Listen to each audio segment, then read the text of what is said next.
La fille de demain. Chapitre 1. Le concert interrompu. Le Bataclan, Paris 11e, 13 novembre 2015, 22h08. La balle pénètre les chairs de Vincent, se frayant un chemin de sang et de douleur à travers ses organes. Voilà, c'est fini. Poumon droit, poumon gauche, puis terminus au niveau du cœur. Et dire que c'est précisément l'embryon d'une histoire de cœur qui a mené Vincent ici, au mauvais endroit au mauvais moment. Tout ça à cause d'une attachée de presse suédoise fan de métal, rencontrée quelques jours auparavant sur les réseaux sociaux. Bien que pas très branché rock, il s'était dégoté 2 billets pour le concert des Eagles of Death Metal au marché noir.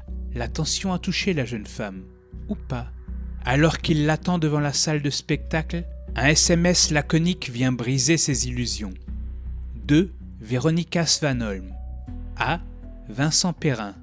Je ne viendrai pas. Oublie-moi. Désolé. Voilà, la sentence est tombée. Une sentence sans appel.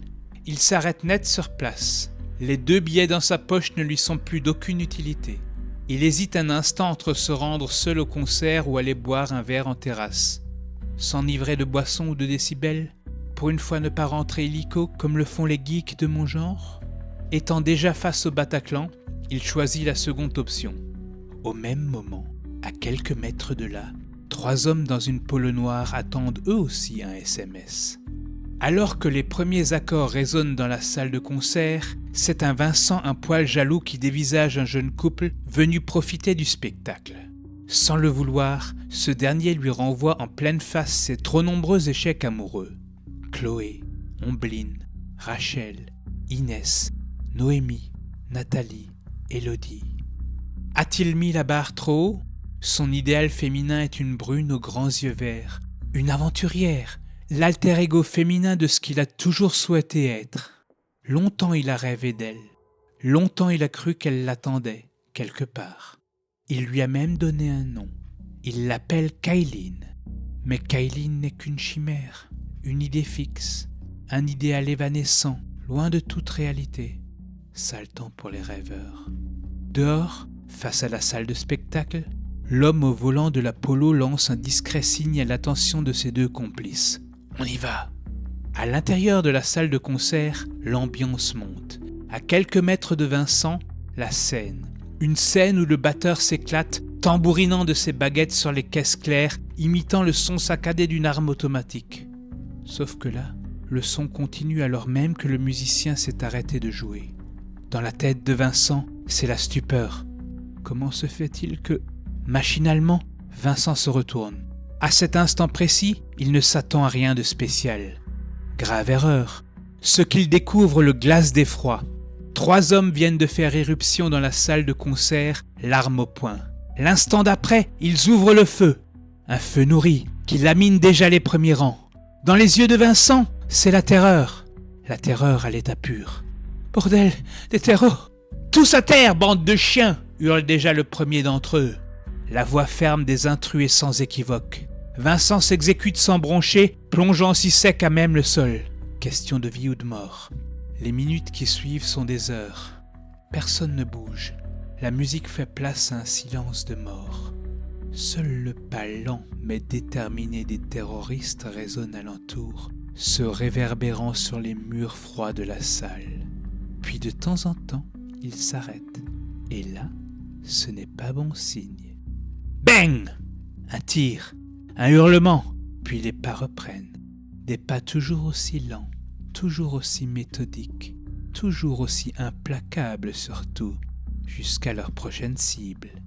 Des pas qui parcourent une salle de concert qui s'est muée en gigantesque loterie de la mort.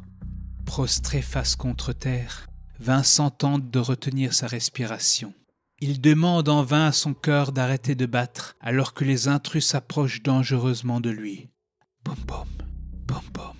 Le pas lent qui s'approche semble n'être plus qu'à 1 mètre de lui, alors que dans la tête d'un Vincent incapable de maîtriser ses tremblements, une phrase tourne en boucle.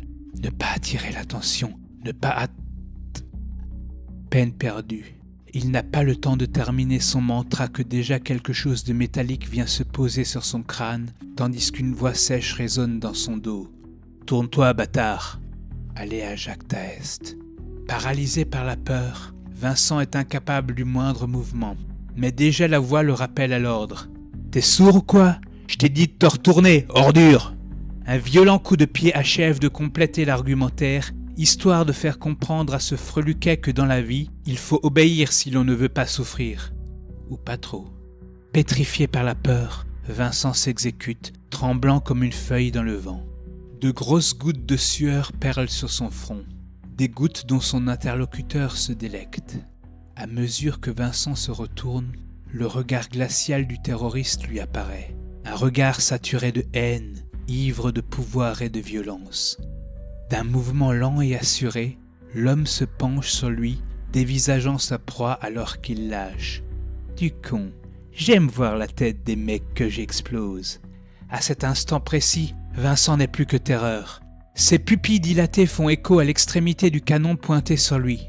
Sous son crâne, une tempête se déclenche en forme de bilan d'une vie inachevée. Je vais mourir là sans avoir connu le véritable amour. Le terroriste caresse un instant sa gâchette, esquissant un sourire sadique, puis il envoie la sauce. Bang! Dans les premières secondes, Vincent ne sent même pas la douleur. Puis cette dernière fait son apparition. Terrible, inouïe, pourtant ce n'est que le début. En une fraction de seconde, tous les nerfs de son corps sont à vif. C'est l'horreur à l'état pur, insoutenable. Vincent aimerait crier, mais il ne le peut plus. C'est trop tard. Il n'a plus d'air, plus de force. Son corps entier n'est plus que supplice. Un supplice qui aurait fait plaisir à son bourreau si ce dernier n'était pas déjà parti s'occuper de ses prochains clients.